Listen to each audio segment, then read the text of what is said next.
तर आपल्या सोबत स्वतः जितेंद्र आव्हाड फोन लाईन वरून जोडलेले आहेत। आव्हाडजी, तुमच्या गाडीवर हल्ला झाला, सगळ्यात आधीची प्रतिक्रिया।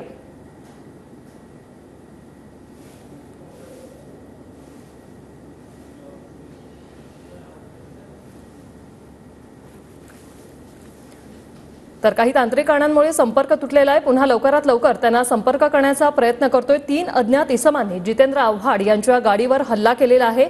ठाण्याच्या दिशेने जाताना जितेंद्र आव्हाड यांच्या गाडीवर हल्ला करण्यात आलेला आहे। याच 3 अज्ञात इसमांनी हा हल्ला केलेला आहे। पोलिसांच्या गाडी समोरच जितेंद्र आव्हाड यांच्या गाडीवर हा हल्ला झाल्याची दृश्य सध्या कॅमेऱ्यात कैद झालेली आहेत।